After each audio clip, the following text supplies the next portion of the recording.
So before you get comfortable, take a moment to like the video and subscribe, but only if you genuinely enjoy what I do here. And let me know in the comments where you're tuning in from and what time it is for you. It's always fascinating to see who's joining us from around the world. Now, dim the lights. Maybe turn on a fan for that soft background hum, and let's ease into tonight's journey together. Sun sets over the distant mountains. The head of the household begins his evening meditation. His wife joins him, finding solace in the tranquility before the chaos of the next day arrives. A young boy enters, kneeling to offer incense smoke to his ancestors, seeking their blessings for a successful hunt tomorrow. You wake up before dawn, not to the sound of roosters crowing, but to the rhythmic grind of a sharpening stone. Your master, the samurai, is preparing for the day, and every action he takes has a profound meaning in the context of Bushido, the way of the warrior. Her name echoes through history, inspiring awe and intrigue. But amidst the tales of her unmatched skill and courage, there's a whisper of mystery. Historians debate whether she truly roamed the battlefields of 12th century Japan, or if she is a figment of poetic imagination. Enter the ninja, not just assassins, but storytellers, spies, and architects of deception. Their lives were a canvas painted with espionage, coded messages, and misdirection. Here, power is a whisper, not a shout, and respect is earned in the quietest of corners. Every room tells a story. The shogun's quarters are a study in simplicity, befitting a leader who understands that true strength lies in clarity of purpose. Passing through sliding screens, you enter the reception hall. Here, guests are welcomed not with ostentatious displays, but with quiet dignity. In this place, words carry weight, and every gesture is a measure of respect. Further in, you might stumble upon a tranquil garden, where nature's beauty is cultivated to mirror the ideals of wabi-sabi, finding perfection in imperfection. Even in the midst of war and politics, the daimyo seeks solace in this serene space. Up ahead, you might find the armory, a testament to the times of old. Katanas gleam softly, hinting at the battles fought and won. It's a place where the echoes of the past linger, reminding all who enter of the daimyo's lineage and legacy. In the heart of the castle, there's the tea room, a place of zen-like calm. The simple act of preparing matcha becomes a ritual, each movement precise and deliberate. Here, the daimyo finds tranquility, a moment of pause in the midst of a turbulent world. If you were a member of a ninja clan, your world revolved around stealth and secrecy. Remember, every great samurai had a story, but their tales wouldn't have been complete without the silent strength of their servants. The enigma of warriors like Tomo Gozen and the hidden narratives of the ninja clans. These are the threads that make up the rich tapestry of Japanese history. Until next time, stay curious, keep exploring, and remember, the greatest stories often have their beginnings in the quietest of corners. Imagine living a life where every move could mean the difference between success and exposure. You grew up among clan members who moved like phantoms in the night, speaking in hushed tones and keeping their faces hidden behind intricately carved masks. Your days were filled with rigorous training. You learned to blend into the surroundings, becoming one with the shadows. Coded messages were your language, with each symbol and emblem concealing a deeper meaning. A simple scroll could hold the fate of an entire mission, and your ability to decipher its hidden words could mean the difference between triumph and disaster. For a ninja, life was a constant game of cat and mouse, where perception was reality and trust was a luxury one couldn't afford. Yet one thing remains certain: the tale of Tomo Gozen transcends mere legend. It offers a glimpse into the rigid societal norms and expectations placed upon women during the Heian and Kamakura periods. Imagine living in a time when women's roles were confined to the domestic sphere, where they were expected to master the arts of weaving, calligraphy, and flower arrangement. For a woman like Tomo Gozen, such conventions would have felt like shackles, restraining her from reaching her full potential. Born into a samurai family, Tomo Gozen defied tradition by choosing the path of a warrior. She shunned the delicate arts, opting instead to hone her skills with the sword. This decision wasn't just a personal choice.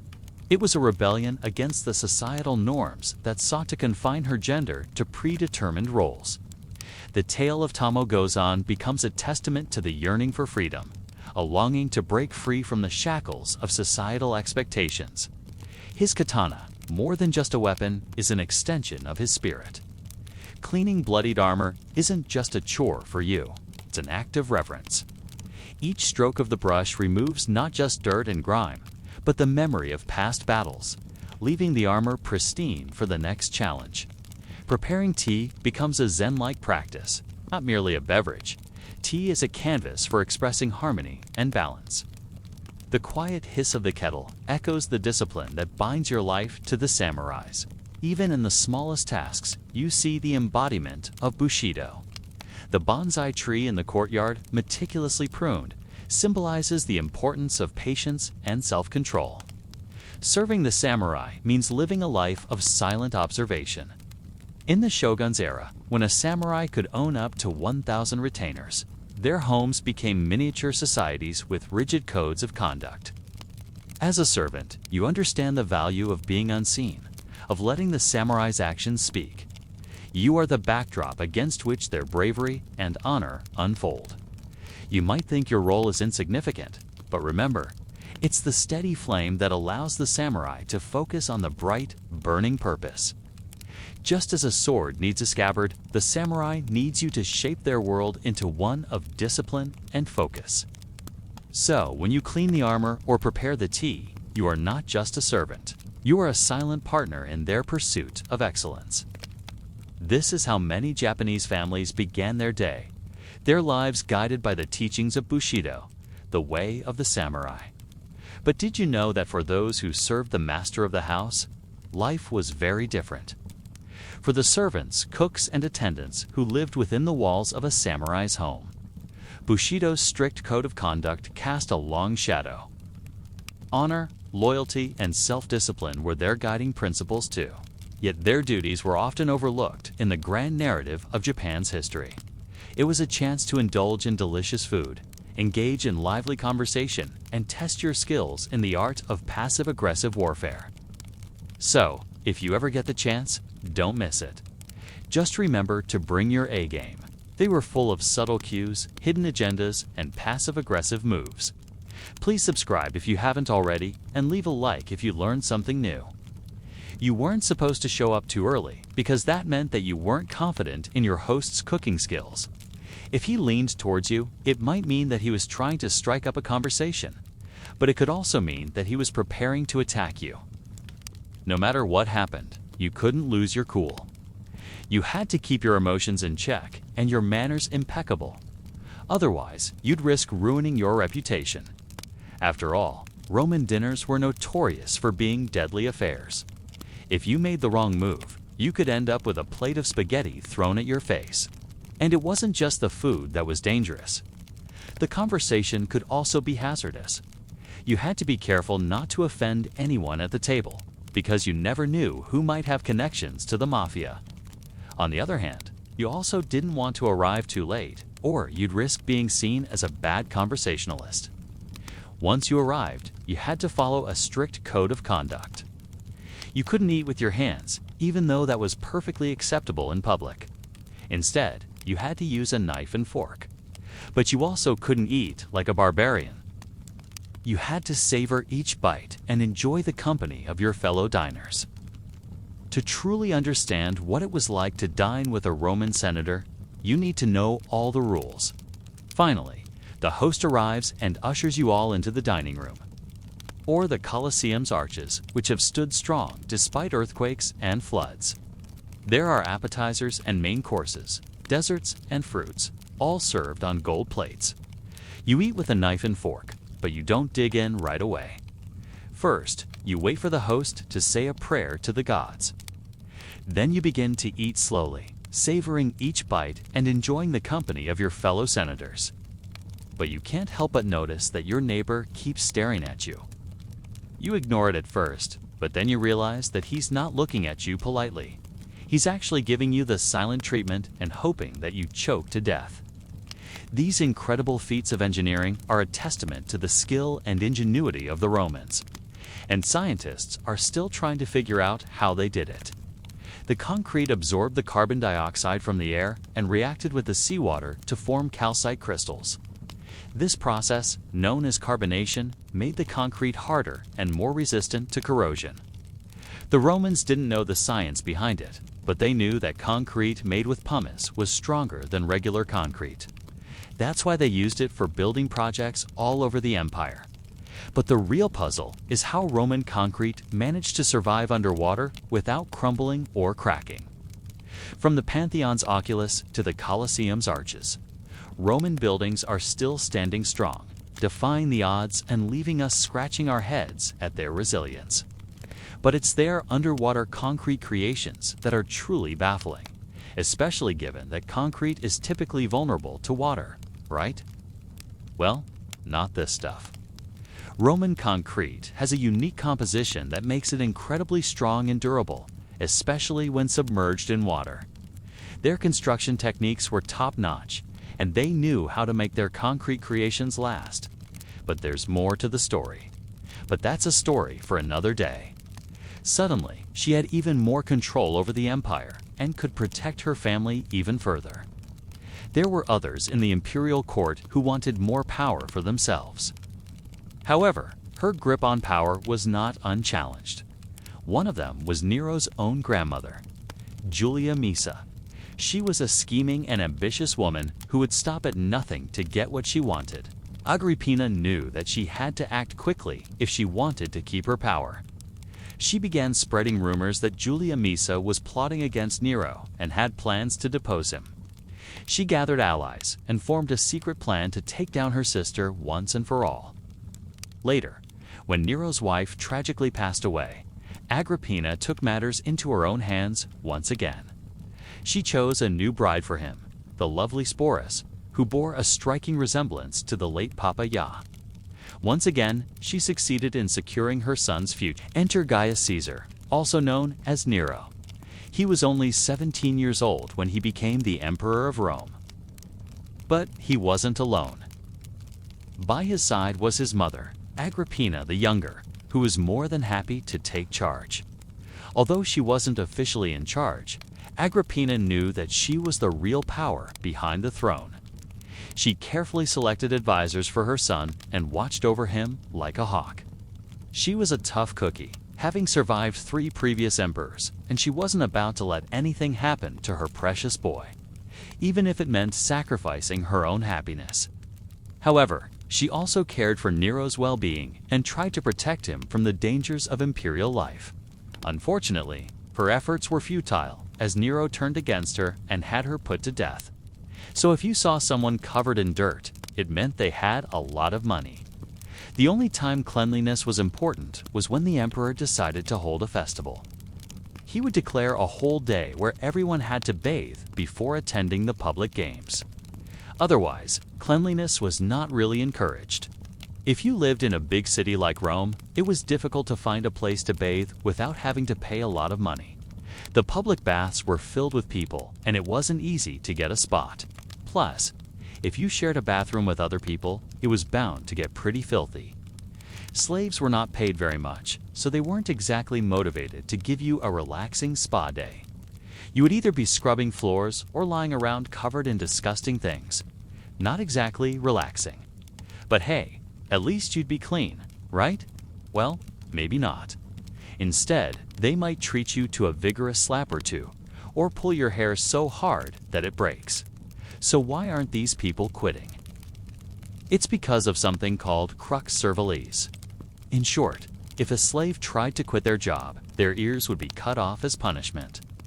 And if they ran away, they risked being caught and crucified. So they had no choice but to keep working under any conditions. Get ready to lather up for some seriously sudsy history. After being slapped and pulled, it's time to cover yourself in a special black or brown mud made from burnt bones and other disgusting things. Then you would scrape it off to remove dirt and dead skin. Sounds like fun, right? Well, if not, don't worry, because this is just the beginning of your hard work. Now it's time to pick up a sponge on a stick and scrub the floor. That's right, you heard me correctly. For the next 2 hours, you will be standing and scrubbing the floor while everyone else lounges around. But don't think you'll get a break after that. Oh no, you're just getting started. Your next task is to scrape the walls and remove dirt. This can take anywhere from 4 to 6 hours. And if you're lucky, you will get to take a break and lie down on a cold marble table while someone else gives you a haircut. But don't relax too much, because soon you'll be back at it again, this time scraping and cleaning people's feet. After that, you'll probably get to wash some clothes, but let's not get too excited. We all know how dirty those things are. If you manage to survive all that and stay sober, congratulations, because you might actually make it out of this place alive. Now, what would a trip to the Roman bathhouse have been like for an ordinary person? Well, imagine this. But wait, there's more. But don't worry. Even though your body will be aching and your back will be sore, you'll be clean, right? Well, maybe not. So now you know why you wouldn't last a day in a Roman bathhouse. Now let's move on to our next segment. Agrippina the Younger, Nero's mother, was the quiet, methodical engine behind his rise to power. It was the year 20 AD, the emperor Tiberius had just died, and there was a power struggle in Rome. When Nero got married to Poppaea Sabina, a beautiful but chilly woman, Agrippina stepped in as the matchmaker. But Agrippina's ambitions didn't stop there. She wanted more power for herself and her family. In the end, Agrippina's plan worked. Now let's move on to our next segment. What is the secret of Roman concrete? You see, Roman concrete was made of volcanic ash from Mount Vesuvius, which erupted in 79 AD and buried the city of Pompeii in ash. There are several theories to explain this phenomenon. One idea is that the Romans used a type of underwater concrete that was even stronger than regular concrete. Let's move on to our next segment. Imagine this. You are a Roman senator, invited to a friend's house for dinner. The table is set with a white tablecloth and laden with delicious food. You feel a little uneasy, but you push it out of your mind and continue eating. After all, you have to maintain your composure. Well, the truth is that Roman dinners were a lot more complicated than you might think. First off, you needed to arrive at the right time. Of course, this was easier said than done. For example, you always had to be aware of your neighbor's actions. But perhaps the most challenging part of dining with Roman senators was the constant struggle to maintain your composure. Despite all the challenges, dining with Roman senators was an experience like no other. We are exploring ancient Sparta, home of the elite hoplite warriors, who played a critical role in the victory over the Persians. I'll be your host, and together we'll dive into history. We have all heard tales of the ferocious Spartan warriors and their legendary discipline. But what was it really like to be one? Your eyelids feel heavy, but you dare not indulge in slumber for even a moment. Leonidas, son of Alexander, came to power in 490 BC, inheriting a kingdom on the brink of change. The ruins of temples dedicated to the goddess Artemis, Orthia, and Apollo Theoxenius have been unearthed near the sanctuary of Amyclae in Laconia, providing tantalizing glimpses into ancient Spartan religious practices. Meet the Kleros owners, the privileged elite who enjoyed the luxuries of a large homestead complete with olive presses, storehouses, and guest rooms. The Secessia banquet is an annual event, a celebration of the season's bounty. The mysteries of the lost Spartan temples and the lavish lifestyle of the Kleros owners. If you enjoyed today's adventure through history, don't forget to hit that subscribe button and join us on our journey through time. Thanks for joining me on this journey through history. I invite you to subscribe for more captivating historical tales and adventures. Together, we'll continue to explore the fascinating stories that have shaped our world. You picture long tables laden with delicacies, glistening fish, and pungent cheese among them. Friends and family gather, sharing stories and laughter as they feast. As the night deepens, you join the merriment, raising a goblet and a toast to good health and fortune. The wine flows freely, mingling with the lively chatter and the clinking of glasses. Suddenly, a group of young men enter the courtyard, their faces flushed with excitement. They recount tales of daring exploits and heroic deeds, their voices echoing through the stone walls. You listen, captivated by their adventures, feeling a sense of pride mixed with trepidation. As the festivities wind down, you find yourself alone in the courtyard once more. The sounds of revelry still echo in your ears, and you can't help but feel a pang of contentment. Looking up at the star-studded sky, you breathe deeply, reveling in the peacefulness of the night as you make your way through the olive groves, the fragrant breeze caressing your skin. You feel a sense of ownership and responsibility. These trees, these fields, this entire estate, it is all yours to manage and protect, and you wouldn't trade it for the world. Their lives were a stark contrast to the disciplined existence of the hoplites, offering a glimpse into a different side of Spartan society. Imagine waking up in a spacious bedroom within a large house, sunlight streaming through the windows. Your day begins leisurely as you stroll through the expansive grounds, taking in the sights and sounds of your domain. Your estate is a testament to your status, boasting numerous olive presses, storehouses, and guest rooms to welcome visitors. You pause to admire the rows upon rows of olive trees, their gnarled branches heavy with fruit. The air is thick with the scent of fresh-picked olives, a reminder of the wealth your land provides. The storehouses are filled to the brim with the year's harvest, each grain bin overflowing with the promise of bountiful feasts. You run a hand over a smooth marble column, appreciating the craftsmanship and beauty that surrounds you. Life as a landowner is one of comfort and luxury. The existence of these temples was only confirmed through satellite surveys, revealing foundations buried beneath centuries of erosion. The sanctuary, which also housed altars and a votive hall, was likely used for animal sacrifices and served as a gathering place for worshippers from various regions of Laconia.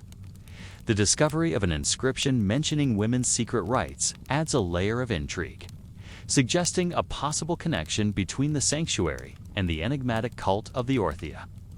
A mystery yet to be fully unraveled by archaeologists.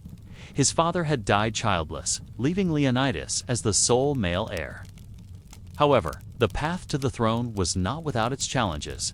Leonidas had to contend with two formidable rivals, Demaratus, his cousin and rightful heir, and Cleomenes, his uncle and ambitious regent. Despite these obstacles, Leonidas persevered. He married the influential Gorgo, daughter of King Arstone, and solidified his position by producing heirs. Their union produced 6 sons, 5 of whom would tragically perish at Thermopylae. With his succession secure, Leonidas turned his attention to the looming threat from the Persians. Despite warnings from Delphic oracle, he assembled a force of 300 men to confront the invading army, displaying courage and strategic brilliance in the face of overwhelming odds. However, his decision to stand against the Persians came at a cost. After suffering heavy losses and dwindling numbers, including the deaths of his 5 eldest sons, Leonidas made the difficult choice to hold his ground. Ultimately, his heroic sacrifice at Thermopylae galvanized the Greeks, reshaping the course of the war and paving the way for ultimate victory.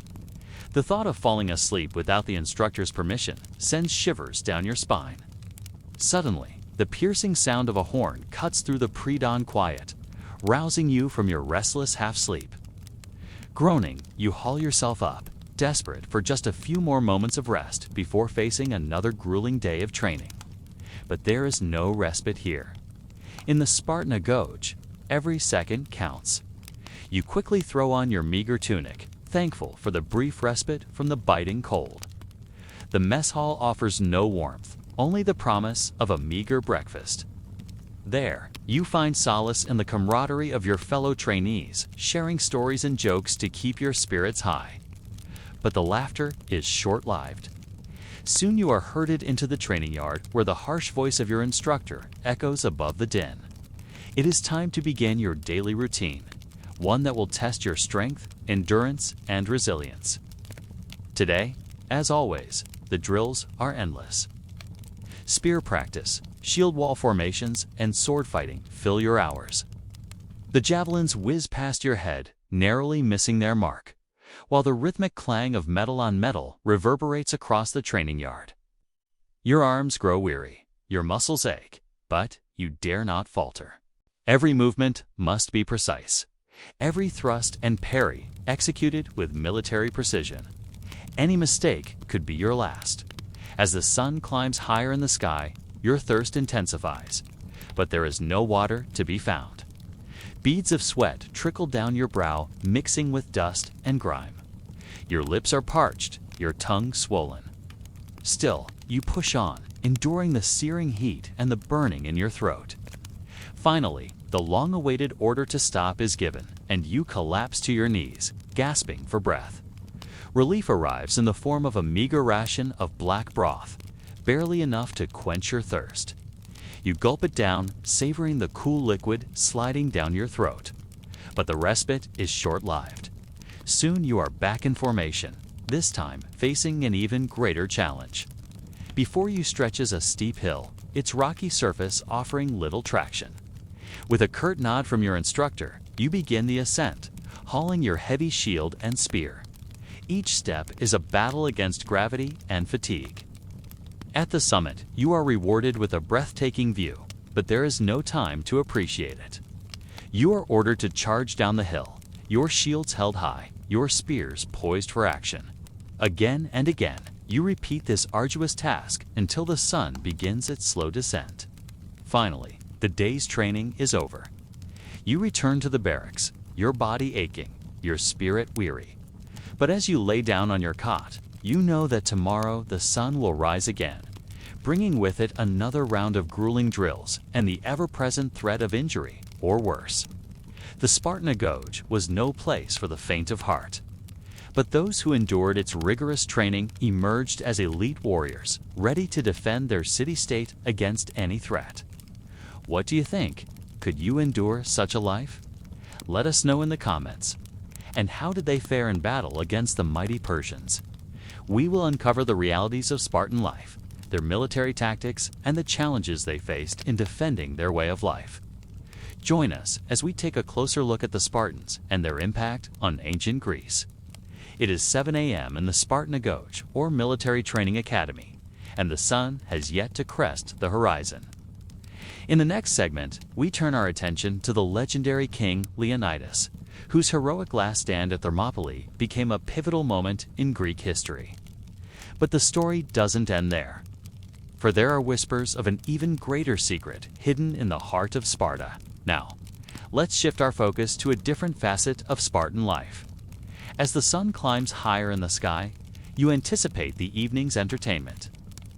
And there you have it, a glimpse into the lives of the Spartans, from the grueling days of the Agoj to the legendary stand of King Leonidas. There's nothing quite like winter in Scandinavia. Days are short and cold, even at midday. Ice covers everything in white, and snowdrifts pile up against doors. So maybe it won't surprise you that not everyone can survive a Viking winter. For some people, just getting through the dark half of the year was enough of an accomplishment. Even if you were a skilled warrior, sailor, or tradesman during the rest of the year. If you couldn't make it through the winter, then you might as well never have existed. Frostbite was common in Viking winters, and frostbitten fingers would quickly become infected and could kill you. And the temperature dropped even further once the fire died out. There was always something that needed doing, whether it was stacking firewood, cleaning the house, or milking the goats. If you're watching this video, then you've already beaten the odds. Chances are you live somewhere where the temperature rarely dips below freezing, and you probably have heating in your home. The North Star hangs low in the sky, and the Aurora Borealis shimmers green against the deepening blue. Outside, the wind whispers tales of winter's approach through the cracks in the wooden walls. Inside, a small group of warriors and traders have gathered near the hearth. They sit cross-legged on bearskins, their faces illuminated by the dancing flames, their eyes reflecting the flickering light. Around them, the room buzzes with quiet activity. Women weave at sturdy wooden looms, their fingers flying deftly, creating intricate patterns in rich colors. Nearby, a young boy carefully stitches a leather pouch, his brow furrowed in concentration. A fire crackles merrily in the hearth, casting long shadows that twist and turn on the walls. The warriors and traders have laid down their weapons, and now they pass the time telling stories of daring adventures and battles fought and won. Their voices rise and fall, painting vivid pictures in the minds of their listeners. Between tales, they drink deeply from their horns, the mead warming their throats and loosening their tongues. As the night deepens, the atmosphere shifts. The warriors grow silent, their faces sobering as they recall tales of valor and sacrifice. They speak in hushed tones of legendary heroes and battles long past. Their words echo in the stillness of the longhouse, a reminder of the dangers that lurked beyond the safety of their walls. Heavy fog rolls across the roiling gray sea, hiding the crests of waves that crash silently against the hull of a lone ship. Her voice rings with power as she describes the deeds of gods and heroes, of battles fought and victories won. Her words paint vivid pictures in the minds of her audience, transporting them to a world of magic and wonder. As the night wears on, the company grows silent, their faces illuminated by the flickering firelight. The silence is broken only by the crackling of the fire and the soft murmur of voices. It's a moment of quiet contemplation. It's a chance for the weary travelers to reflect on the tales they've heard and the journey they've shared. And so the evening ends, filled with stories of heroism, magic, and adventure. Inside the boat, the crew pulls steadily on the oars, their breath forming clouds in the frigid air. The rhythmic splash of oars in water blends with the lapping of the waves against the side of the boat, and the shouts of the sailors as they coordinate their strokes. For weeks, the crew has been rowing across the foggy sea. First, they left the familiar sights of Scandinavia, and now even the sun feels distant. Still, they row on toward the west, deeper into the fog. Suddenly, a cheer erupts from the bowsprit. Land through the mist. They see the dark outline of a wooded headland, the first sign of civilization in weeks. The crew drops anchor and heads ashore to explore. They walk through forests filled with strange trees, plants, and animals. The team searches for signs of habitation, calling out into the silent woods. But the only response is the sighing of the wind through the leaves.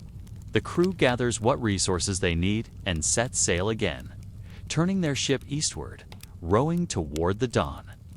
Away from the mysterious shores of the West, if you're from a warmer climate, then you might think that a Viking winter would be unbearable. But the truth is that our modern conveniences did unreally improve quality of life that much in the past. People still found ways to entertain themselves and pass the time. All in all, winter wasn't the worst time of year for Vikings. Sure, it was tough, but it also meant that the community came together and relied on each other for survival. And nobody wanted to spend time outside if they didn't have to. So everyone crammed into the longhouse all day, every day. Women spent their time spinning wool and flax into yarn, while men mostly worked on boats or made tools. Both men and women also had to prepare food and care for livestock.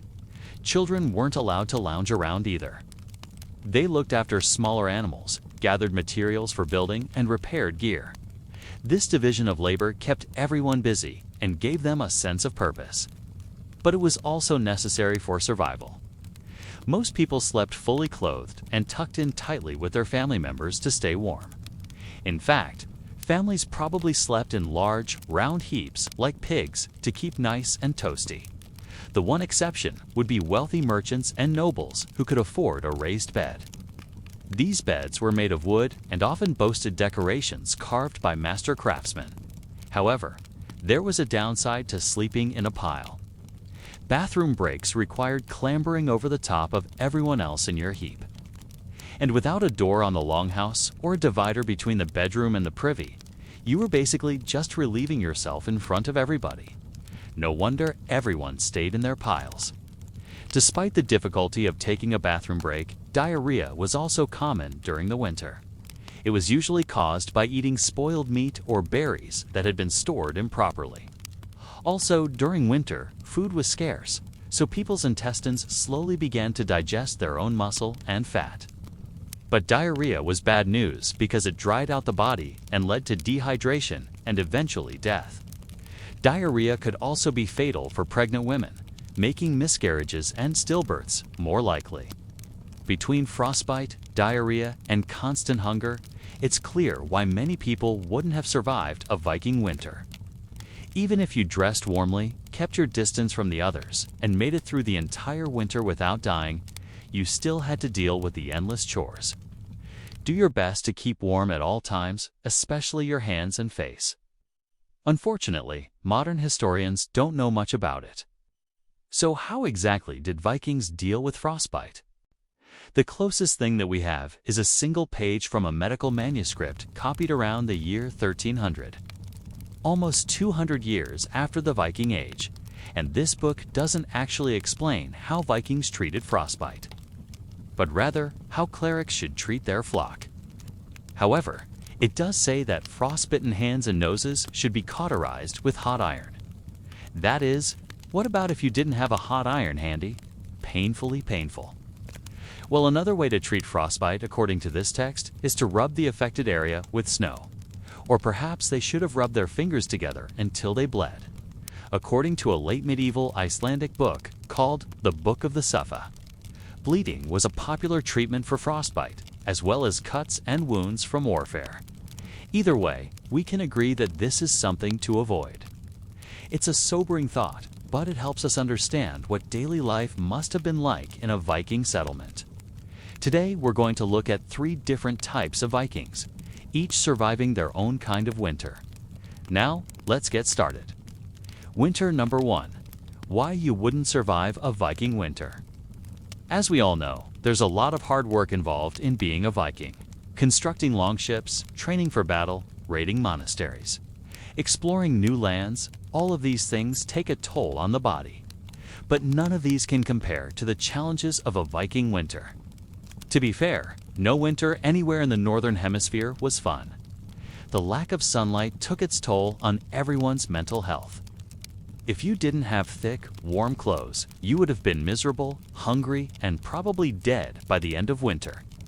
And to keep warm, you had to burn whatever fuel you could find, whether that meant chopping down trees close to starvation or burning your own furniture for heat. Here are a few other things you'll need to do to stay alive. In the end, you probably died anyway. But there are a few more ways that you might die specifically in a Viking winter. Stay inside the longhouse as much as possible. Never use a chamber pot. Here are 5 tips to help you avoid dying. 1. Dress warmly. So let's say you have the right clothes. Good for you. Make sure your boots are stuffed with hay so you can keep your feet warm. Try to limit your time outside to only when the sun is shining. Instead, head out into the forest and relieve yourself on a tree. Oh yeah, let's go back to that first tip about having warm clothes. Specifically, those clothes needed to be long and loose enough that you could fit several layers underneath them. Modern research suggests that temperatures in Scandinavia in the 8th to 11th centuries averaged between 41 degrees Fahrenheit and 48 degrees Fahrenheit. On top of that, most days would have seen at least 2 inches of snow, which means that any exposed skin would freeze almost immediately. Everyone, including children, wore a basic set of undergarments made from linen or wool. Over that, they put on a tunic and hose with a belt. Wealthy Vikings also wore a cloak or a heavy woolen mantle. Finally, the outer layer was a long, loose overtunic with a hood. Not only did these clothes trap heat, but they also kept dirt, snow, and blood from mixing together on your skin. In other words, they were very handy if you ended up fighting someone too. Sunlight fades and shadows grow long across the floor of the great longhouse. No. 2. Don't let the cold get in your bones. 3. Beware of ice-cold showers. No matter how warm a Viking longhouse got, it still got pretty cold at night. Number 3. Keep busy. It was nearly impossible to relax during a Viking winter. So, could you survive a Viking winter?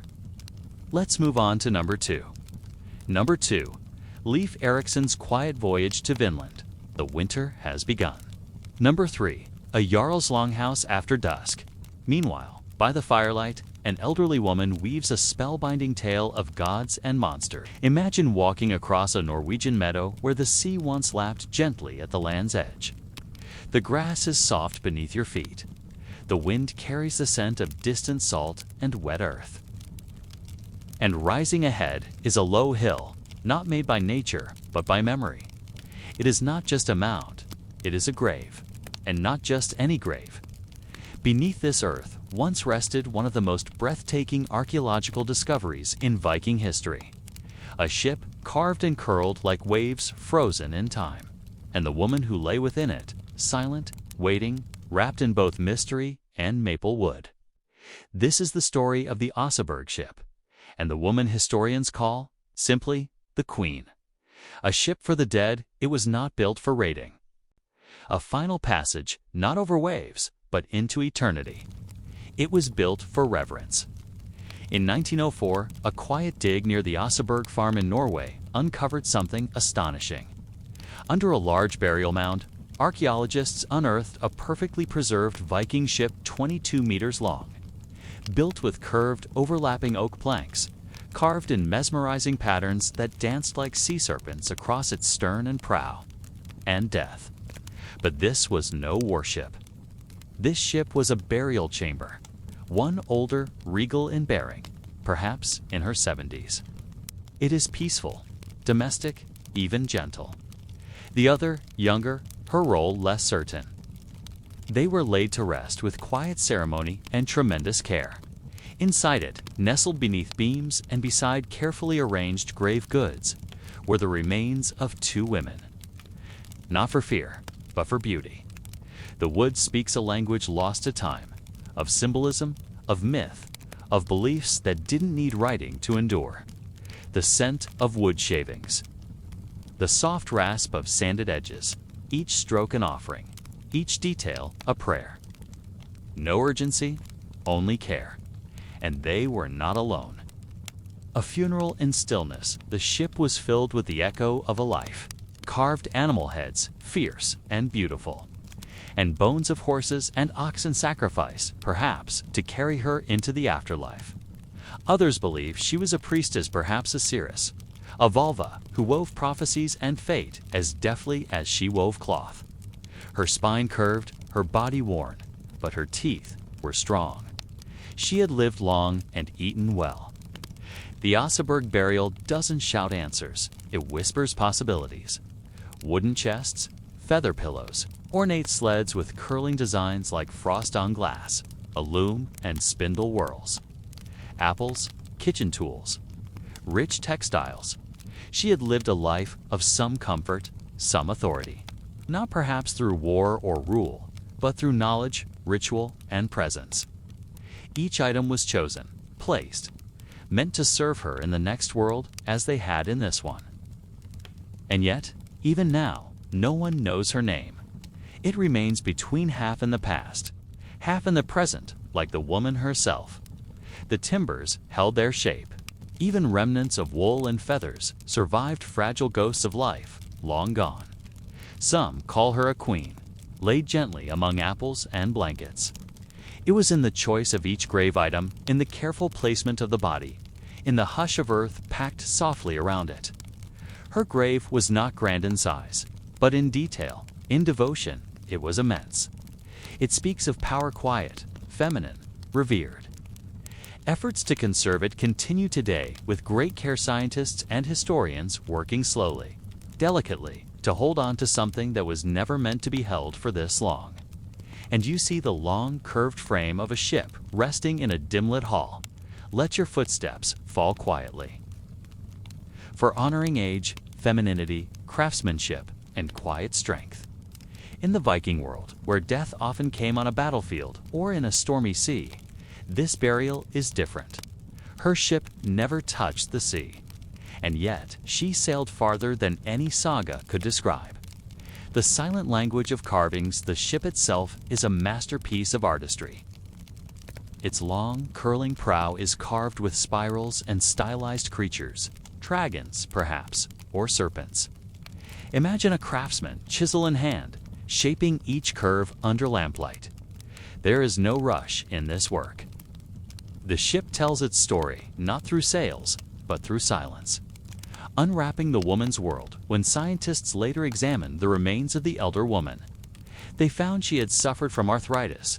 Her final resting garments, though decayed, hinted at richness. Blue-dyed wool, fine weave. She may have been feared, or beloved, or both. Her grave goods suggest domestic mastery sleighs for winter travel. Intricately carved beds, even buckets made of yew and iron. Her world was both soft and strong, and the ship was the vessel of her legacy. Preserved by soil and ice, the preservation of the Oseberg ship was a quiet miracle. The heavy clay soil and lack of oxygen beneath the mound slowed decay. But even preservation is temporary. After the ship was excavated and moved to a museum, parts of it began to deteriorate. Time, like the tide, keeps pulling. Still, the Oseberg ship endures. It has not been lost to the sea, but neither has it fully stayed in our world. The Queen of Stillness. Unlike sagas, unlike battlefields and firelit raids, this burial tells us that not all Viking power was loud. Here, power was woven, sculpted. This is a story without names, but not without meaning. The Oseberg ship reminds us that even in a culture often remembered for chaos and conquest, there was space for stillness. Closing, soft, almost whisper-like cadence. So if you ever find yourself near the fjords of Norway, you are standing not in front of a relic, but a remembrance. A woman once lay here, wrapped in linen, surrounded by carved sleds and golden silence. There are many ways to travel the world, but perhaps one of the least glamorous is on foot. The image of the Silk Road conjures up images of exotic eastern cities, fabulous wealth and adventure. But for those working on the road, the reality was often far from glamorous. Buried beneath the shifting sands of the Taklamakan Desert lies the Whispering Map, an ancient network of ruins that reveal the secrets of a vanished civilization. Pull your weary beast down for a rest and stretch your aching bones. Inside the ancient city of Samarkand, travelers from all over the world gathered at the magnificent caravanserai, a roadside inn offering a place to rest and recharge for the next leg of their journey. It was the perfect oasis from the harsh desert sun. As night fell, the air grew cooler and the sky blazed with stars. Around a crackling fire, merchants traded tales of their adventures as they feasted on roasted almonds, a local specialty. For a moment, the worries of the road faded away, and all was well in Samarkand. These forgotten cities once thrived as vital stops along the Silk Road, bustling with merchants, pilgrims, and adventurers from across the known world. But over the centuries, they fell into disrepair and were swallowed by the desert. Today, explorers are uncovering these lost civilizations, piecing together their stories through the whispers of the wind, the crumbling walls, and the remnants of everyday life. Each new discovery brings us closer to understanding the rich history of the region and the Silk Road's enduring legacy. What secrets will you uncover in the Whispering Map? There were two types of people who worked on the Silk Road: merchants and common laborers. For merchants, depending on their goods, the journey could be profitable, albeit dangerous. But behind the scenes, the hard work and dedication of laborers kept the wheels of commerce turning. From camel tenders to merchants and pilgrims, each person had their own story to tell. And together, their journeys wove the rich tapestry of the Silk Road's history. So the next time you hear about the legendary trade route, remember the people who made it possible. But for the common laborer, there was only one position that sucked more than the others: the camel tender. You may think that carrying spices and silk was the worst job, but it was nothing compared to herding camels. Imagine being in the middle of a sandstorm with stinging grit in your eyes and ears, the wind snatching at your clothes, and the relentless sun beating down on your back. That was just a Tuesday on the Silk Road. To make matters worse, you're surrounded by 50 stubborn beasts, each weighing as much as an elephant, all with minds of their own. Add to that the constant thirst and the ever-present danger of bandits, and you have the perfect recipe for misery. But these men and women were essential to the Silk Road. Without their expertise in handling these temperamental animals, the entire trade network would grind to a halt. So, despite the hardships, they kept on trekking across the endless dunes. Join us as we uncover the secrets of the past and bring history to life. Why it sucked to be a camel tender on the Silk Road. Zhou Wenzong's journey to the west. In 629 AD, a young Chinese monk named Zhou Wenzong set out on a perilous journey to the west to retrieve sacred Buddhist texts. His route took him across scorching deserts and towering mountains, enduring extreme weather and the constant threat of robbery and violence. But his determination never wavered. After 17 years of arduous travel, he successfully returned to China with a treasure trove of ancient scriptures. Not only did he expand the body of Buddhist literature in China, but he also brought back tales of his incredible journey, inspiring generations of scholars, monks, and adventurers. His story serves as a reminder that the Silk Road was not just a path for trade, but also a conduit for cultural exchange and spiritual exploration. The Whispering Map of the Taklamakan, a merchant's rest in Samarkand. The Silk Road was a lifeline for many ancient civilizations, connecting them through trade and cultural exchange. What are some other interesting facts about the Silk Road? Let us know in the comments below. History has scrubbed these people out, but leper colonies were once part of the urban landscape. Far from chaos, they were structured, pious, and filled with quiet sorrow. This is their whisper. Why you wouldn't last a day in a medieval leprosy house. Welcome to my channel. Today, we're answering the question: if you arrived at the gate of a medieval leprosy house seeking a cure for the disease that ravaged your body, you would likely be denied entry. She introduced herself as Marjorie Kemp and told everyone that she had just come from a pilgrimage to the tomb of the Virgin Mary in Jerusalem. That's quite a walk, but this wasn't her first pilgrimage. She'd walked to Santiago de Compostela in Spain and back. No big deal, except that Marjorie was blind. Marjorie claimed that God had cured her blindness for the purpose of going on pilgrimages. But she was no ordinary pilgrim.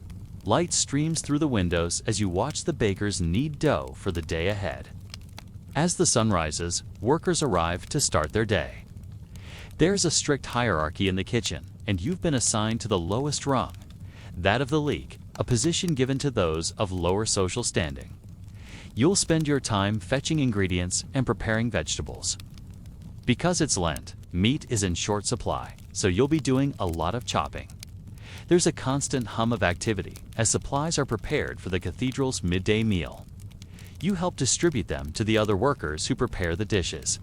The cathedral kitchen is a place of great tension. Workers scramble to finish their tasks quickly, so as not to offend the sensibilities of the church.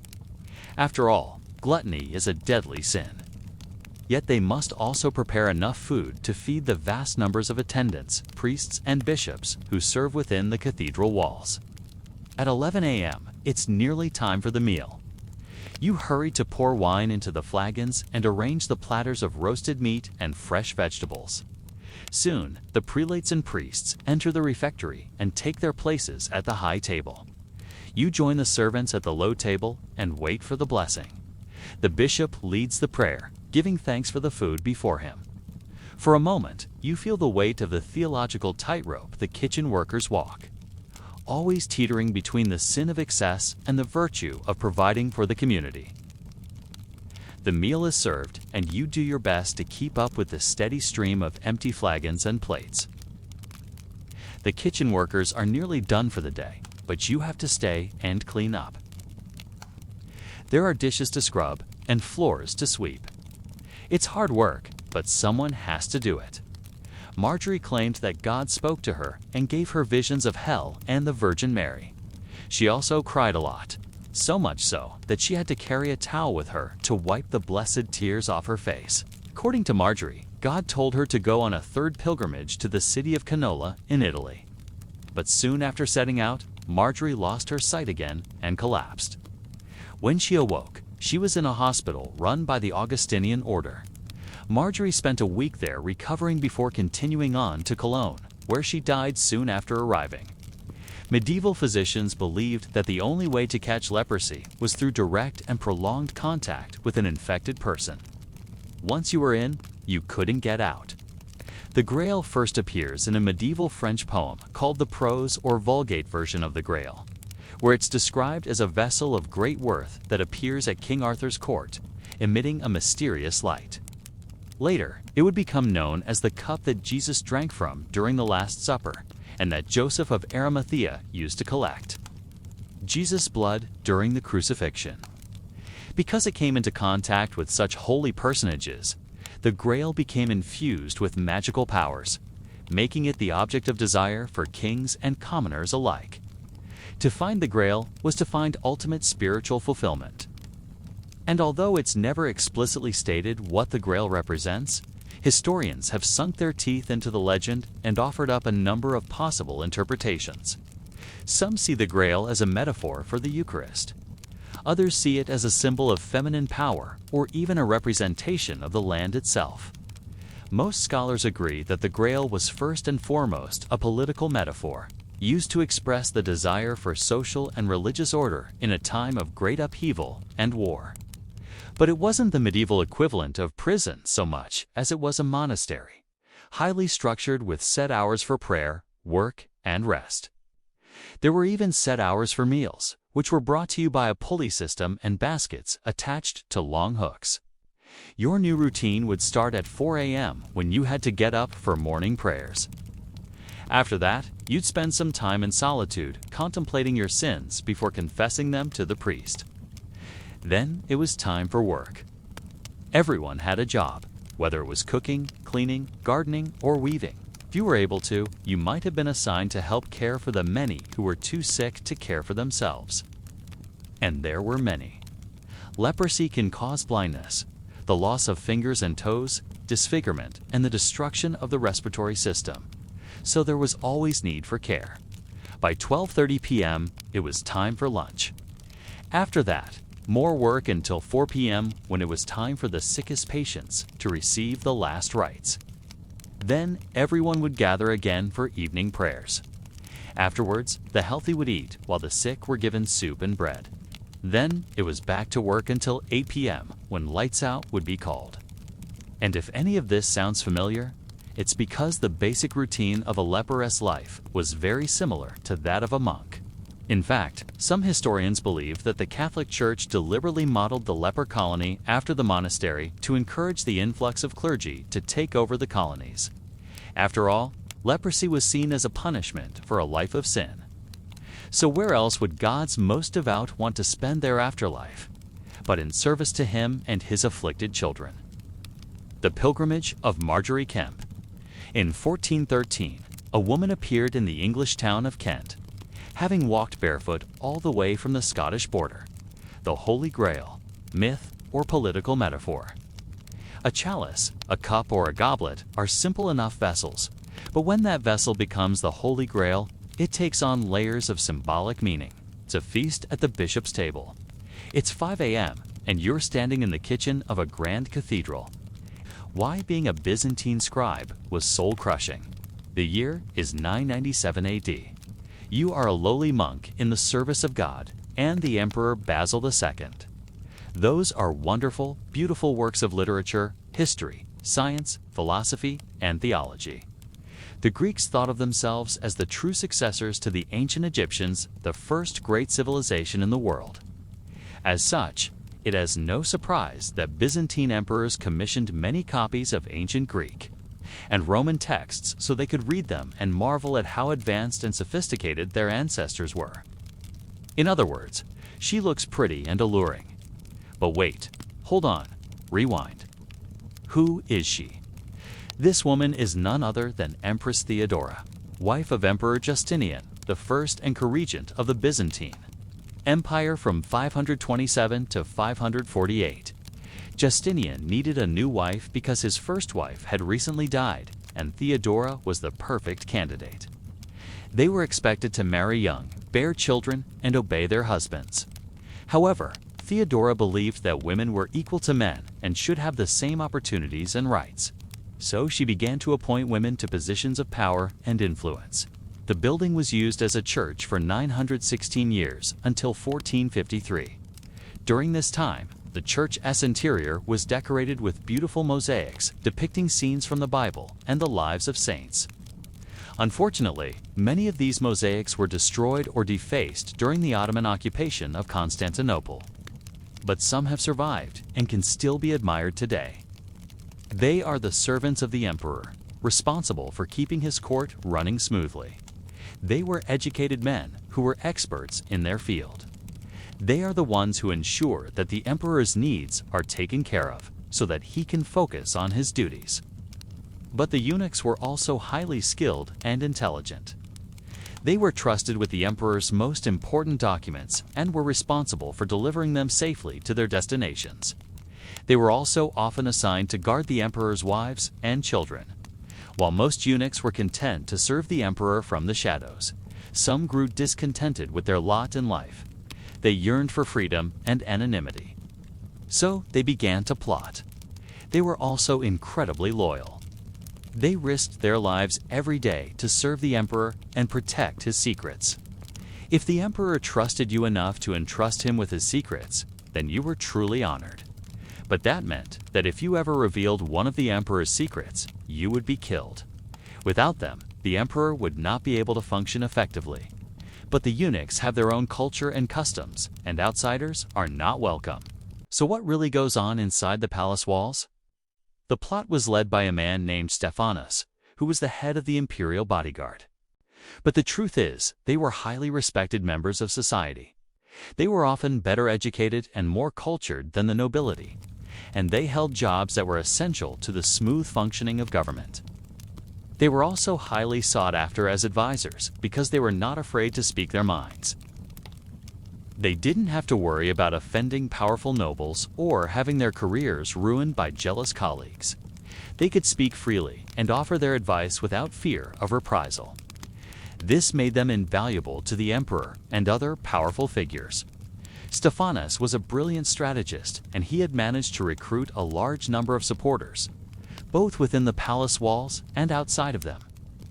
However, the plot was eventually discovered and the ringleaders were executed. The rest of the eunuchs involved were either exiled or forced to become monks.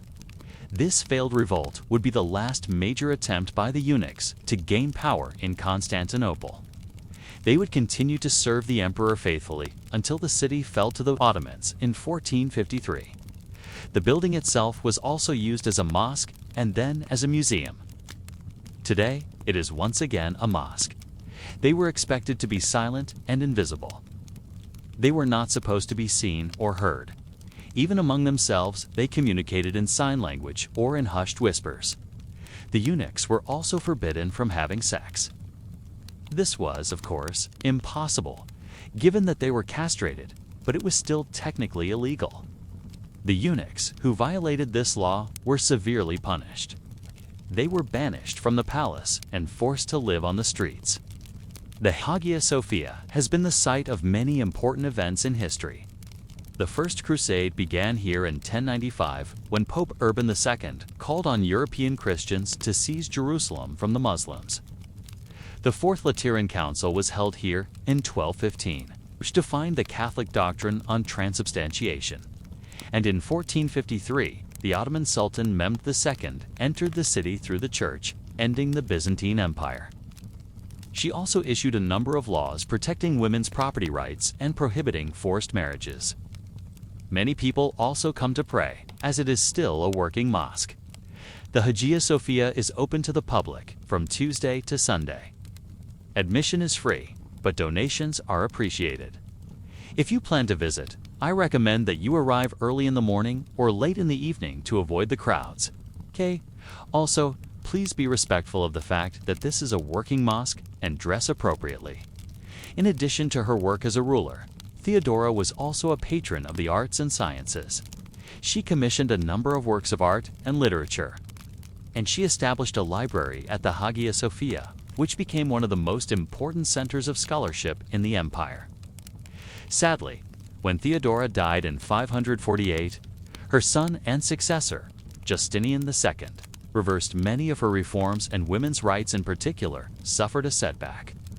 Still, Theodora's legacy as a champion of women's rights and equality lived on.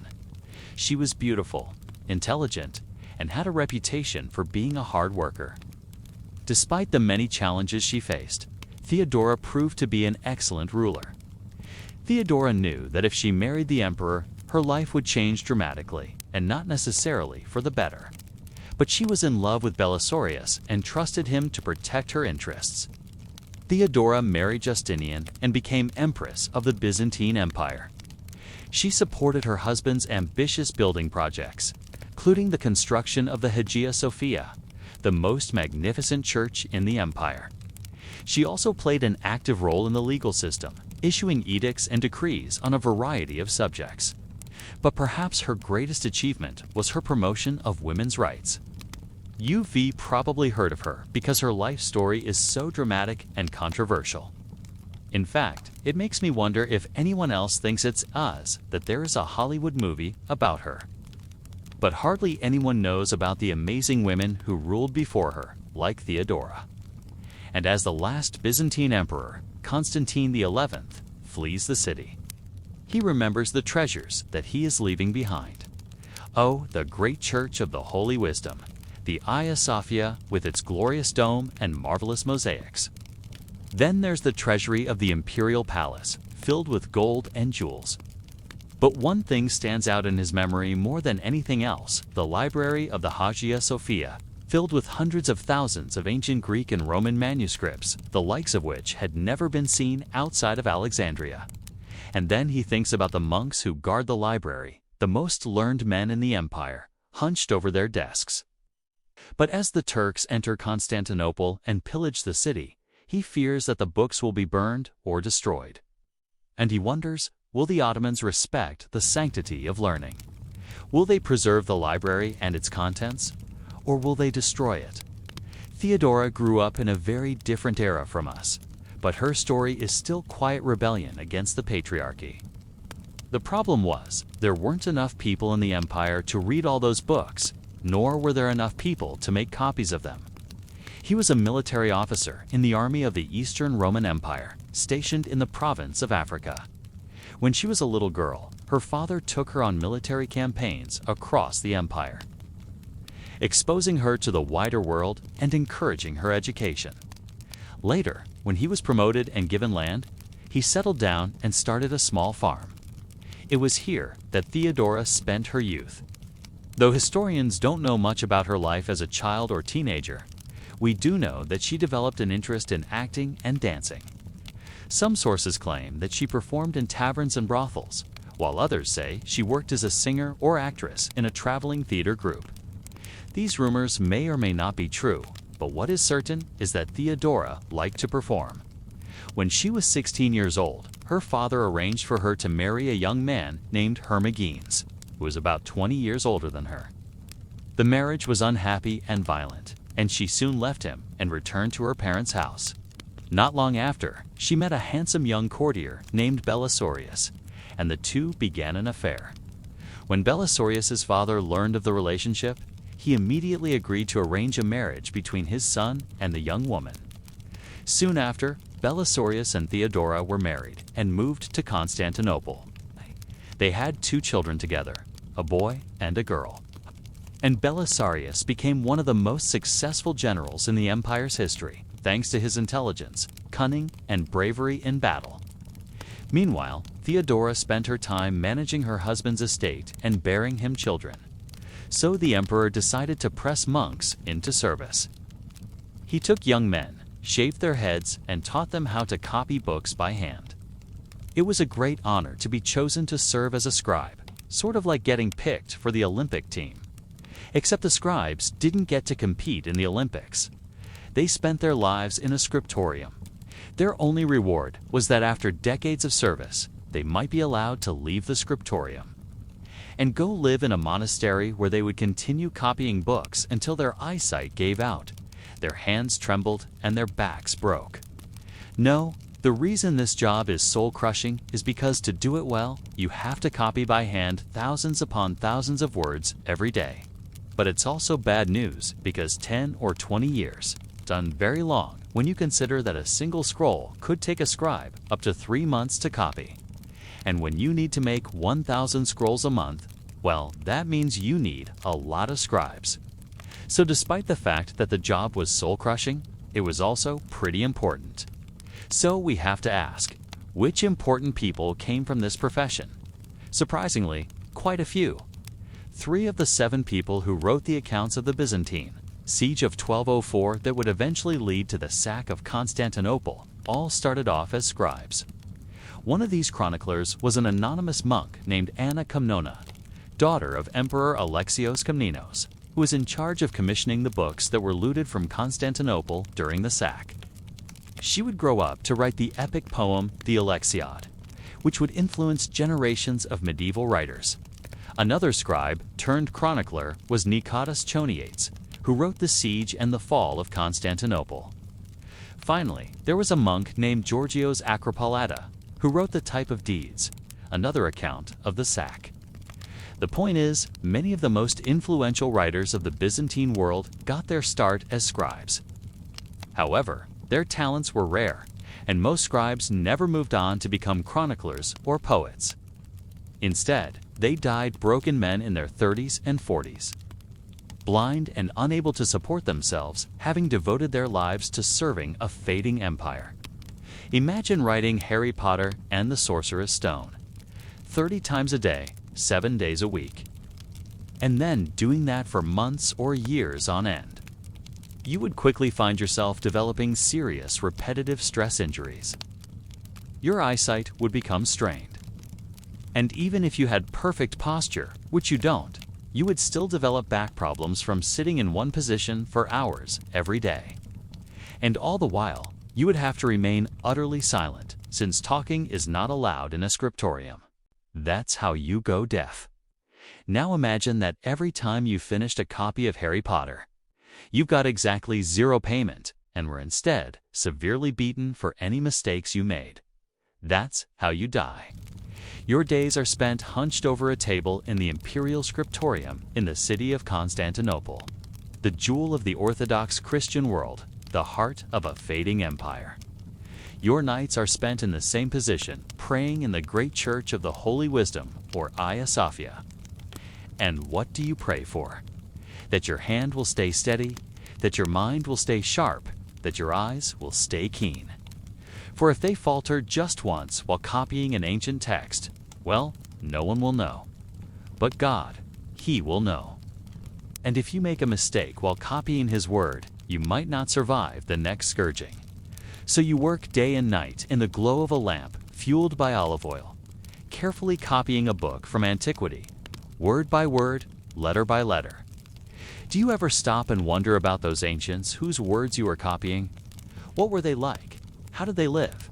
Did they ever think of someone like you, hunched over a desk 1,000 years later, reading their words in the dim lamplight?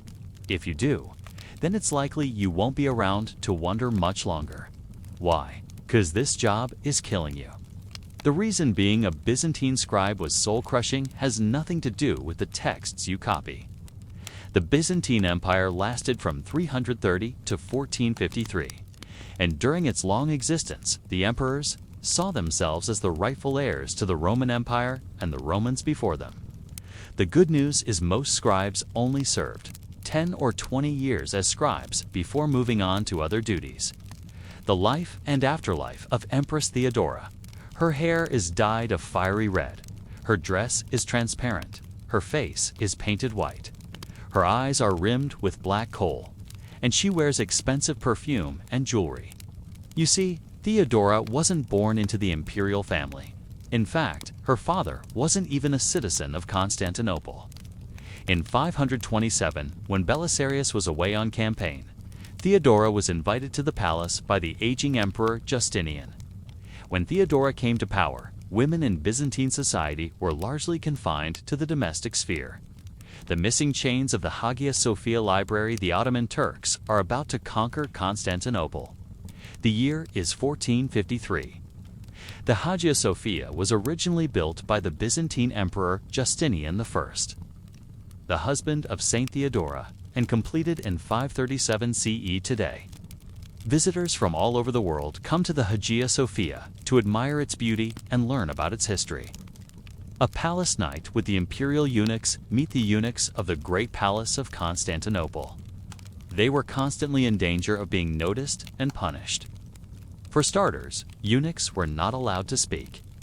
Life as a eunuch was not easy. Eunuchs were employed in various roles throughout the palace, including as guards, secretaries, messengers, diplomats, and advisors. In 7th century Constantinople, a group of eunuchs plotted to overthrow the emperor and replace him with one of their own. It's easy to think of eunuchs as sad, pathetic creatures who were mutilated and forced to live a life of servitude. Get to stay for more information about the last 2 rope bridges at the end. Why you wouldn't last in an Incan rope bridge camp. You are high above a steep gorge, thousands of feet below the churning water. It was built on a steep mountainside where the landscape itself seemed to have been folded in on itself, creating a maze of narrow streets that wound between houses built into the hillside. Some were made of stone, carefully fitted together without mortar. They traveled along well-paved roads that led through tunnels carved into the mountainsides and over suspension bridges woven from grasses and vines. For hundreds of years, the Inca had been building the bones of their empire with slow, steady power. It was an empire of specialists, artisans, farmers, administrators, and soldiers, all bound together by a common culture, language, and religion. Strings are unraveled, revealing colorful threads that have been meticulously knotted together. Bright textiles hang from the walls of the main house, depicting scenes from Inca mythology. The bridge spans a deep gorge and was constructed using a unique technique that involved weaving together thin strips of grass, reeds, and plant fibers. Despite their seemingly fragile appearance, these bridges could withstand significant weight and were often used by llamas and alpacas to transport goods. Travelers who crossed the rope bridges would often do so with a rope harness to help maintain their balance and ensure their safety. The Inca rope bridges are a testament to the engineering skills of the Inca people. They were able to create structures that were not only useful, but also stood the test of time. These bridges played an important role in the Inca Empire, connecting different regions and allowing for the exchange of goods and ideas. On the terraced hillsides, you'll find perfectly straight rows of maize, potatoes, and other crops, separated by paths that lead to stunning viewpoints. Each terrace is a masterpiece of Inca engineering, with stone walls and a sophisticated irrigation system that channels water from the nearby river. As you explore further, you'll discover fountains, temples, and other structures that once formed part of this noble's daily life. One of the most impressive features of the estate is a large, flat area used for religious ceremonies and festivals. At the center of the plaza is a circular structure made of stones that are carefully aligned with the sun and stars, forming a kind of primitive astronomical clock. Here, the Inca would have gathered to worship their gods and observe the movements of the cosmos. Other buildings on the estate include storehouses for food and textiles, as well as workshops where artisans crafted exquisite pieces of metalwork, ceramics, and textiles. Some of these items were for the use of the nobility, while others were made to be traded with other Inca nobles or used as offerings to the gods. Each knot has a unique combination of color and placement, and together they form a kind of code that only the most skilled readers can decipher. The Inca left behind a rich legacy of art, architecture, and culture that continues to inspire people around the world. This is quipu, the ancient Inca system of knotted ropes used to record and communicate information. As the reader begins to unravel the cords, the crowd leans in closer. The knots tell a story, one that has been passed down for generations. The colors represent numbers, with red signifying 1, yellow 2, blue 3, and green 4. The placement of the knots along the cord indicates the quantity of whatever item is being represented. For example, a red knot tied near the middle of a cord could represent the number 12, since 1 plus 2 is equal to 3. By combining different colored cords and varying the placement of the knots, the Inca could represent any number up to 20. But quipu wasn't just used for counting. It was also used to keep track of important events, such as births, deaths, and marriages, as well as to record economic transactions and store historical records. The Inca kept detailed accounts of their vast empire using quipu, recording everything from the number of llamas owned by each household to the amount of taxes collected from each province. The information stored in the quipu was so valuable that the Inca rulers kept the most skilled quipu makers in their employ, ensuring that their records were accurate and complete. Unfortunately, when the Spanish conquistadors arrived in the 16th century, they were unable to read the quipos, and most of the knowledge contained within them was lost. However, some experts believe that the Inca system of knotted ropes may have been more than just a record-keeping device. It may have been a kind of language, with the knots representing not just numbers and objects, but also abstract concepts and even sounds. The Inca ruler, Pachacuti, had come to power in 1438 and set about expanding his domain. He sent out teams of surveyors to map the land and divide it into provinces. He organized the labor force into a complex system of labor tax, and he created a standing army to defend the empire's borders. All the while, he kept a close eye on the provinces, watching to see how they were being administered and how the people were responding to his rule. And it was this close attention to detail that made it seem as though he had spies everywhere. And all the while, they couldn't shake the feeling that they were being watched. While studying in Madrid, one of the conquistadors asked an old Inca woman about her emperor's name. She looked puzzled. Did he have only one name? No, so I don't know it.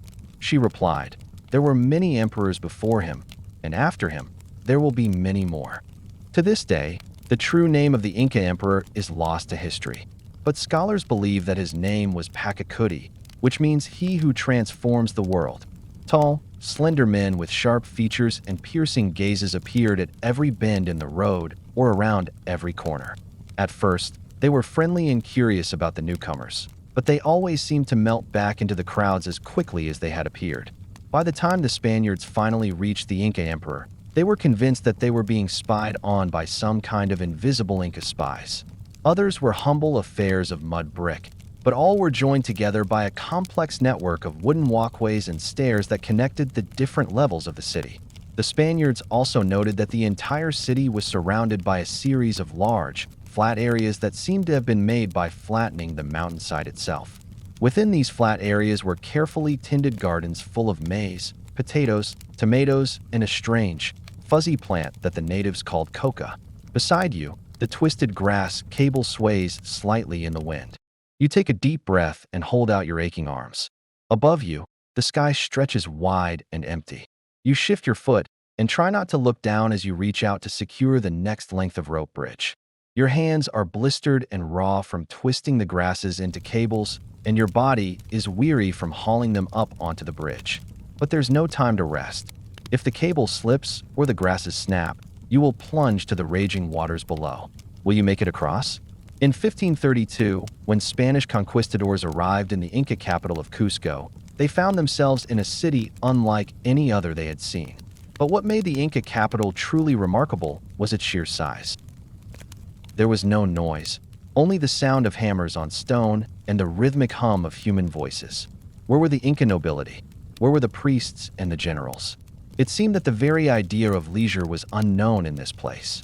The Spaniards soon discovered that the emperor of the Inca, Atahualpa, was staying in a village several days' journey away, and they set out to find him. The clearing is filled with the soft murmur of voices as the Inca villagers gather for the traditional ceremony. The air is cool and fresh as you wander through the meandering paths of a noble estate in Cusco. But the truth was much more mundane. These men were simply local officials and administrators who kept the empire running.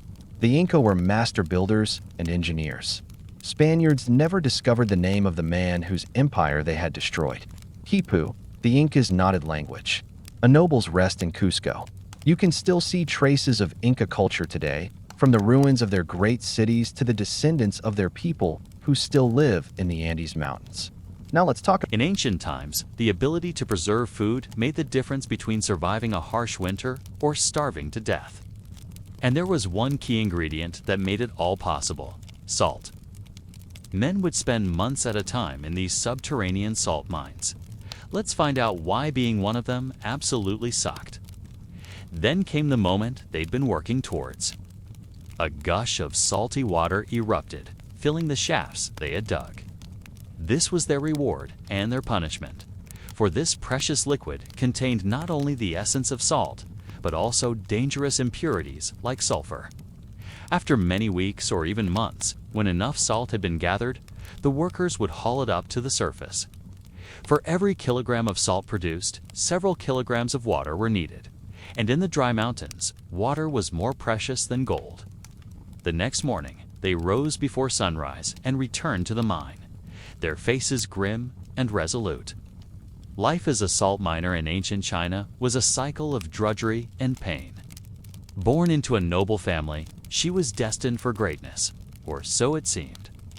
But Wu Zetian had a plan, a patient strategy that would lead her to the very top of the imperial hierarchy. She patiently navigated the complexities of court life, forming alliances, managing rivalries, and ensuring her growing influence was felt throughout the palace walls. With each passing year, she honed her skills, learning the intricacies of governance and amassing a loyal following of supporters. In ancient China, people turned to the oracle bones for guidance, finding answers to their questions in the cracks of turtle shells. It was a practice steeped in tradition and mystery.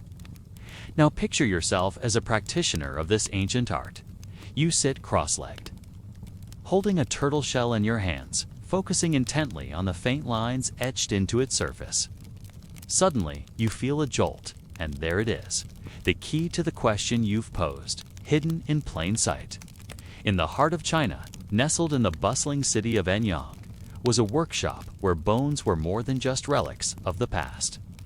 Here, a group of artisans specialized in creating replicas of the oracle bones, those enigmatic pieces of history that had whispered secrets to emperors and commoners alike. Using ancient techniques passed down through generations, they recreated the process of divination, breathing life into these silent relics. Their tools were simple, yet crucial, consisting of a hammer, chisel, pliers, and ink. With practiced hands, they would carve replicas of the original inscriptions onto the bones, preserving the legacy of this mystical practice. It wasn't just a job, it was a dedication to keeping history alive. And as the artisans worked, they could unhelp but feel a sense of connection to the countless individuals who had sought wisdom from the oracle bones in times gone by. With each replica they created, they ensured that the whispers of fate would continue to echo through the ages. She took advantage of every opportunity to showcase her abilities, solving problems and offering insightful suggestions to the emperor. Slowly but surely, she carved out a place of respect and authority in the court. Her rise to power was a testament to her resilience, intelligence, and unwavering determination. Through it all, she remained composed, never losing sight of her ultimate goal.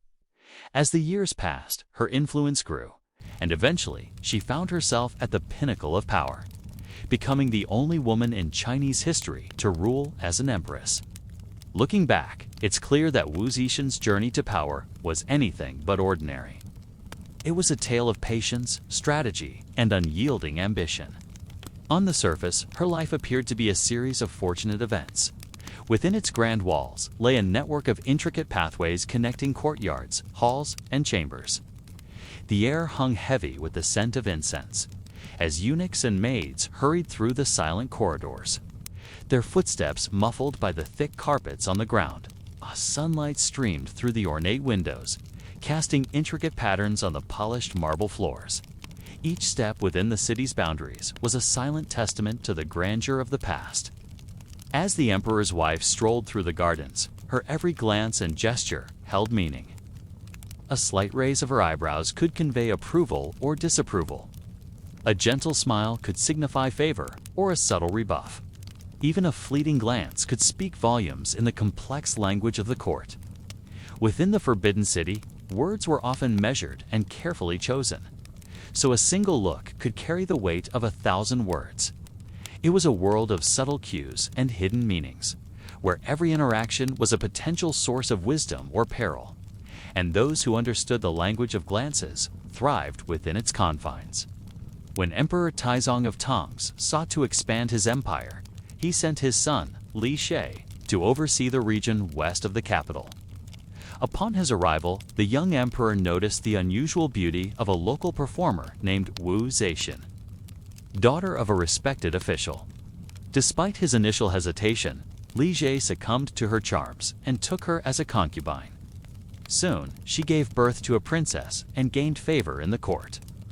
However, her path to power was fraught with obstacles. At the age of 24, Wu Zixin became a member of the imperial harem, competing for the emperor's attention alongside 500 other women. Her resolve never wavered. She immersed herself in courtly life, honing her skills in poetry and calligraphy, playing the guqin, an ancient Chinese instrument, and mastering the art of palace intrigue. Her intelligence and ambition caught the eye of the emperor, who bestowed upon her the title of a noble consort. From the oppressive heat and suffocating fumes to the blisters and aching joints, every moment was a test of endurance. And beneath the relentless sun, these men toiled, scraping away at the rock and extracting the life-giving salt. The miners trudged home, dragging their weary bodies and aching limbs. Some limped along, nursing wounds inflicted by their overseers or the unforgiving terrain. Others stumbled under the weight of their daily quota of salt, which they were forbidden to eat. They craved its salty taste, but eating it meant instant punishment. If caught, the penalty was a brutal reminder of their servitude. The foreman checked the quality of their harvest, throwing away any impure or improperly dried chunks. He then doled out the day's quota among the miners. Those who failed to bring back their full share faced severe punishments, including beatings or being thrown into a pool of boiling water. As the miners knee-deep in the brine, the solution began to solidify, coating them head to toe in a thick layer of salt. It was back-breaking work that left them exhausted and sore. But the process of harvesting this essential substance brought empires to power and broke the backs of men. Our journey begins underground, where life was slippery, dark, and monotonous. A long time ago, somewhere in the mountains of Sichuan province, miners toiled under the watchful eyes of their overseers. Their foreman carried a long whip with a heavy iron knob at its end, which he used freely to punish the slow or the careless. These men were extracting salt from deep within the earth, and they had to be quick. One wrong move could cost them their lives. To make matters worse, the shaft filled with foul-smelling hydrogen sulfide gas, causing headaches and nausea. Some miners even went blind. But despite the agony, they pressed on, for the work was endless. From dawn till dusk, they continued scraping, carrying, and transporting the salt. In this underground hell, nothing stood still. They moved like ghosts through the darkness, driven by the single-minded purpose of gathering as much salt as they could. The air hung thick and heavy with the smell of brine, and the sound of dripping water echoed through the tunnels. Each miner shuffled forward, scraping away the rock and dirt with a small pickaxe. Every so often, they would pause to survey their progress. The shaft they were digging slowly revealed a glimmering blue hue. They had come closer to the water table, and soon their hard work would pay off. Using another pickaxe, they carved out small holes for bamboo pipes, allowing them to drain the water. In the oppressive heat, their skin burned and blistered. Once the pools were empty, they pumped more water into the shaft, and the process started anew. When the quotas were met, the celebrations were short and bittersweet. At the end of each day, the miners slept fitfully, haunted by the darkness of the tunnels and the chilling crack of the foreman's whip. Now let's meet a ruler whose quiet rise to power will change the course of history forever. Deep in the heart of the imperial palace, amidst the hustle and bustle of the bustling Tang dynasty, there lived a young woman named Wu Zixin. Amidst the intrigues of the palace, she faced constant scrutiny and competition. Yet her journey was far from a leisurely stroll.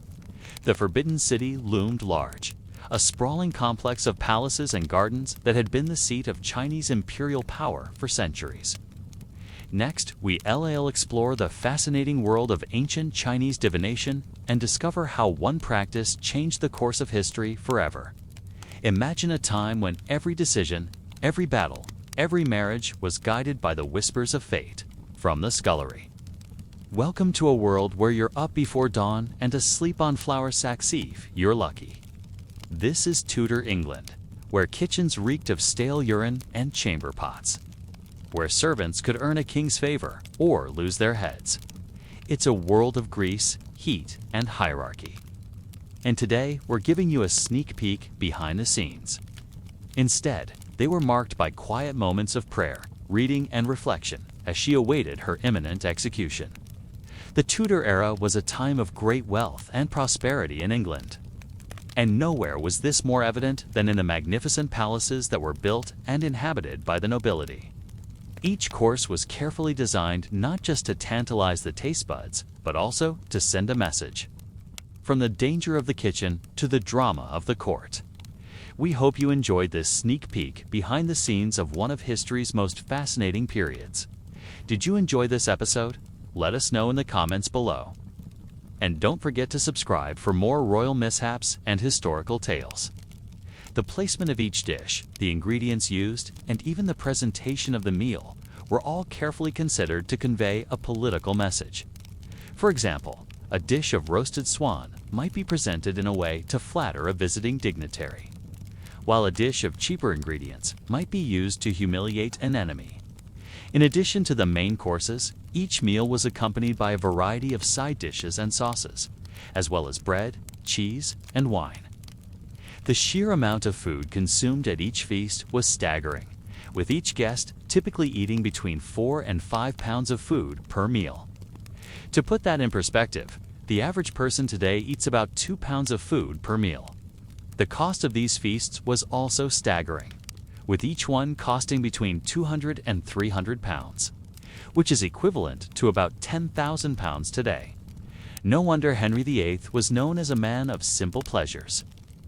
Despite the extravagance of the feasts, there was always a sense of underlying tension at the royal court. Henry VIII was known for his volatile temper, and his guests never knew when he might turn on them.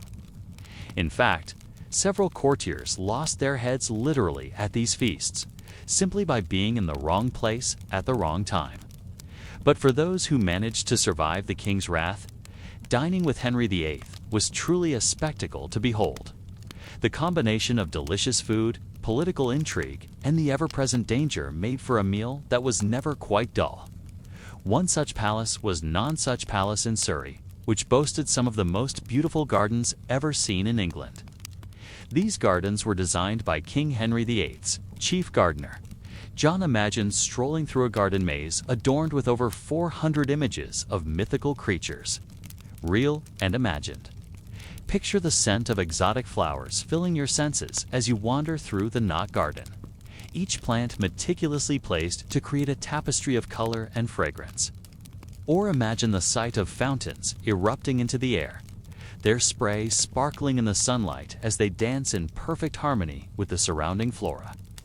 These were just some of the wonders that awaited visitors to the palace gardens, which were considered to be among the finest in all of England. In fact, these gardens were so renowned that King Charles I of England, Scotland, and Ireland commissioned an artist to create a detailed drawing of them in order to preserve their beauty for posterity. Sadly, the palace and its gardens were largely destroyed during the 17th century, leaving us with only a few remnants and the artist's drawing to give us a glimpse of what once was. Fortunately, we can still take solace in the fact that these gardens once existed and that their beauty inspired awe and wonder in those who saw them.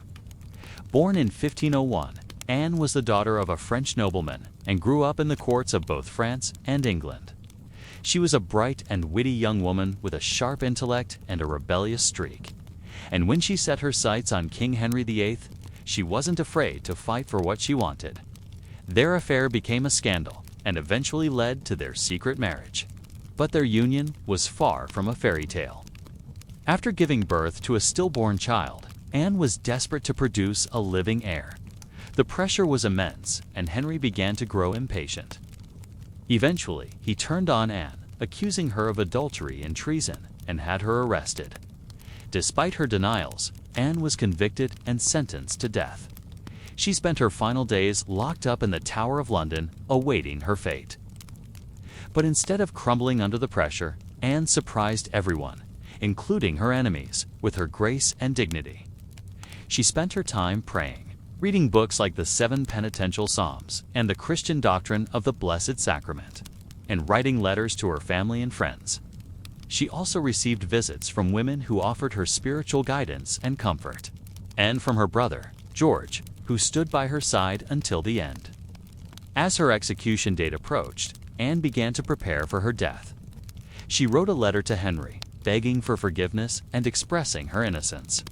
She also wrote a list of instructions for her brother, George, who would take care of her young daughter, Elizabeth. On May 19, 1536, Anne was led to the scaffold in the early hours of the morning. She walked with a slow and measured step, befitting of a queen, and calmly offered prayers and spoke briefly to the crowd gathered below. She then laid her head on the block, closed her eyes, and awaited the blow. Although her body was executed, Anne's spirit lived on through her daughter, Elizabeth, who would eventually become Queen of England, and through her own courage and dignity in the face of death. First up, why you wouldn't last a day in a Tudor kitchen. We've all seen our fair share of historical cooking shows, but imagine what it would be like to cook for an entire royal court. That's exactly what the head chef had to do every single day during the Tudor period. Kitchens were at the heart of every royal residence, supplying food to everyone from the lowly servants to the royal family. And that meant cooking for upwards of 200 people every single day. Imagine the pressure. Add to that the fact that the Tudor monarchs were obsessed with food, and you have a recipe for disaster. King Henry VIII alone ate upwards of 10 courses for every meal, and his son, King Edward VI, was no different. And let's not forget about the special occasions, such as when Henry VIII's advisors realized they needed to win back the favor of the king after he developed a taste for French cuisine. For a whole year, they sent men across England to find recipes to rival those of France. And when they returned with over 300 dishes, they knew they'd have to feed the king and his entire court to try them all. To make matters even more complicated, each dish had to be prepared with the utmost care and precision.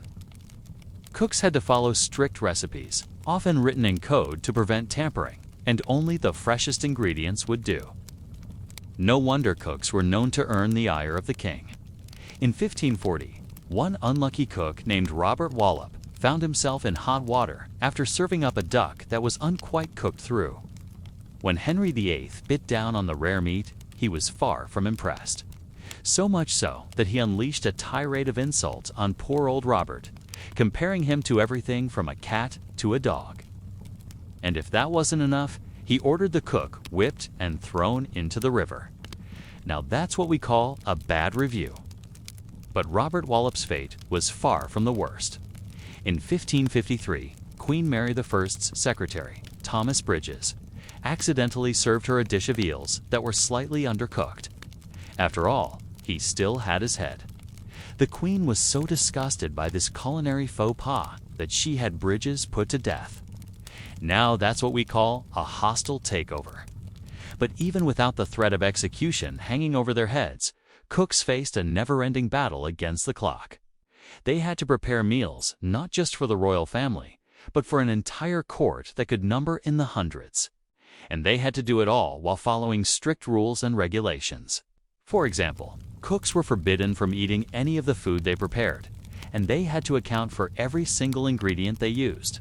Oh, and did we mention that they had to do all of this in the filthiest conditions imaginable? Tudor kitchens were notoriously dirty places. They were often overcrowded, poorly ventilated, and infested with rats and other vermin.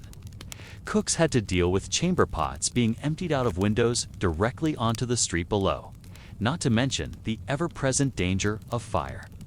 All of this to say, no one could survive a day in a Tudor kitchen unless they were made of iron and elbow grease. So count us out. Next up, Anne Boleyn's final days.